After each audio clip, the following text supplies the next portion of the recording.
ನಮಸ್ಕಾರ ಸಾಮ್ ಟಿವಿ ವೀಕ್ಷಕರಿಗೆಲ್ಲ ಇಂದಿನ ಸುದ್ದಿ ಸಂಚಿಕೆಗೆ ಸ್ವಾಗತ ಸುಸ್ವಾಗತ.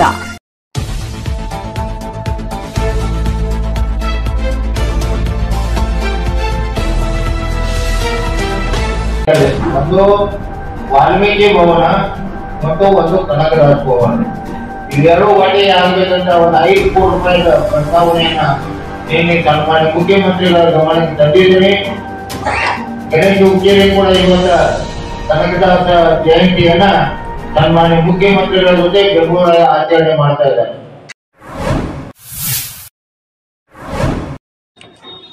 ನಮಸ್ಕಾರ ವೀಕ್ಷಕರೇ, ಇಂದು ಚಿಕ್ಕೋಡಿ ನಗರದ IMA ಹಾಲ್ನಲ್ಲಿ ಅದ್ದೂರಿಯ ಕನಕದಾಸರ ಜಯಂತಿಯನ್ನ ಅತಿ ವಿಜೃಂಭಣೆಯಿಂದ ತಾಲೂಕಾ ಆಡಳಿತ ಪರವಾಗಿ ಆಚರಿಸಲಾಯಿತು.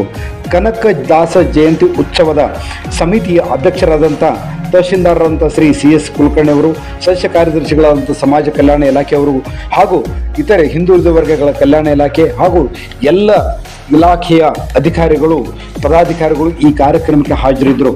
ಕಾರ್ಯಕ್ರಮಕ್ಕೆ ಪ್ರಮುಖವಾಗಿ ವಿಶೇಷವಾಗಿ ಮುಖ್ಯ ಅತಿಥಿಗಳ ಆಗಮಿಸಿದಂಥ ವಿಧಾನ ಪರಿಷತ್ ಸದಸ್ಯರಾದಂಥ ಶ್ರೀ ಪ್ರಕಾಶಣ್ಣ ಹುಕ್ಕೇರಿಯವರು ಕೂಡ ಈ ಸಂದರ್ಭದಲ್ಲಿ ಕಾರ್ಯಕ್ರಮಕ್ಕೆ ಹಾಜರಿದ್ದರು.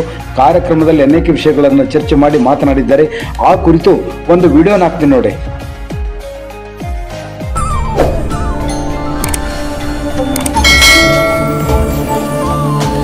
ಮೈಸೂರು ಸ್ಯಾಂಡಲ್ ಸಾಬೂನು ಪ್ರಕೃತಿಯಷ್ಟೇ ತಾಜಾ ಮತ್ತು ಪರಿಶುದ್ಧ. ಯಾವುದೋ ಪರಿಸ್ಥಿತಿಯ ಕನಕದಾಸ ಭವನವನ್ನ ನಿರ್ಮಾಣ ಮಾಡ್ತೀವಿ. ಅದಕ್ಕೆ ಜಾಗ ಕೊಡ್ಬೇಕು, ಸ್ಥಳ ಅವಕಾಶ ಮಾಡಿಕೊಡ್ಬೇಕು. ಸ್ಥಳ ಅವಕಾಶ ಮಾಡಿಕೊಟ್ರೆ ನಾವು ತಕ್ಷಣ ಮಂಜೂರು ಮಾಡ್ಕೊಂಡು ಎಸ್ಟಿಮೇಟ್ ಮಾಡ್ಕೊಂಡು ನನ್ನ ವಿಚಾರ ಕೇಳಿದ್ರೆ 2 ಆಗ್ಬೇಕಾದ್ರೆ ಒಂದು ವಾಲ್ಮೀಕಿ ಭವನ ಮತ್ತು ಒಂದು ಕನಕದಾಸ ಭವನ ಇವೆರಡೂ ಒಳ್ಳೆ ಆಗ್ಬೇಕಂತ ಒಂದು 5 ಕೋಟಿ ರೂಪಾಯಿದ ಪ್ರಸ್ತಾವನೆಯನ್ನ ನಿನ್ನೆ ಸನ್ಮಾನ್ಯ ಮುಖ್ಯಮಂತ್ರಿಗಳ ಗಮನಕ್ಕೆ ತಂದಿದ್ದೀನಿ. ಗಣೇಶ್ ಹುಕ್ಕೇರಿ ಕೂಡ ಇವತ್ತ ಕನಕದಾಸ ಜಯಂತಿಯನ್ನ ಸನ್ಮಾನ್ಯ ಮುಖ್ಯಮಂತ್ರಿಗಳ ಜೊತೆ ಬೆಂಗಳೂರಲ್ಲಿ ಆಚರಣೆ ಮಾಡ್ತಾ ಇದ್ದಾರೆ. ನಾನು ಇಲ್ಲಿ ಪ್ರತಿ ವರ್ಷದಂತೆ ಕನಕದಾಸ ಜಯಂತಿಯನ್ನ ಮತ್ತು ವಾಲ್ಮೀಕಿ ಜಯಂತಿಯನ್ನ ನಾವು ಪ್ರತಿ ವರ್ಷ ನಾವಾಗಲಿ ನಮ್ಮ ಭಾಗದ ಎಲ್ಲ ಕಾರ್ಯಕರ್ತರು ಕೂಡ ಇವಾಗ ಆಗಮಿಸಿದ್ದಾರೆ. ಪಂಚಾಯತಿ ಪಟ್ಟಣ ಪಂಚಾಯತಿ ಅಧ್ಯಕ್ಷರು ಕೂಡ ಆಗಮಿಸಿದ್ದಾರೆ.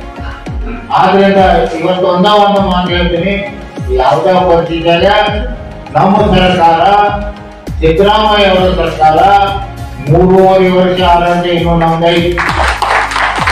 ಈಗ ನಮ್ಮದು 1.5 ವರ್ಷ ಆಗಿದೆ. ಇನ್ನು 3.5 ವರ್ಷ ಗಣೇಶ್ ಹುಕ್ಕೇರಿ ಅವರ ಅವಧಿ ಐತಿ, ನನ್ನ ಅವಧಿ ಐತಿ. ಒಂದ ಮಾತಾಡ್ತೀನಿ, ತಹಶೀಲ್ದಾರ್ ಈಗ ಹೆಂಗ್ ನಮಗ ಮೌಲಾನಾ ಆಜಾದ್ ಶಾಲಿ ಬಿಲ್ಡಿಂಗ್ ಕಟ್ಟಾಕ ಹೆಂಗ್ ಜಾಗ ಕೊಡ್ರಿ, ಸದಾ ಜಾಗ ಚಿಕ್ಕೋಡಿಯಾಗ ಆ ಜಾಗ ಕೊಡ್ಕೊಂಡು 5 ಕೋಟಿ ರೂಪಾಯಿ ಸರ್ಕಾರ ಮಂಜೂರು ಮಾಡಿ 5 ಕೋಟಿ ರೂಪಾಯಿ ಇವತ್ತು ಮಂಜೂರು ಮಾಡಿ ಅದನ್ನ ಟೆಂಡರ್ ಕರೆದು ಈ ಕಾಮಗಾರಿಯನ್ನ ನಾವು ಪ್ರಾರಂಭ ಮಾಡ್ತೀವಿ.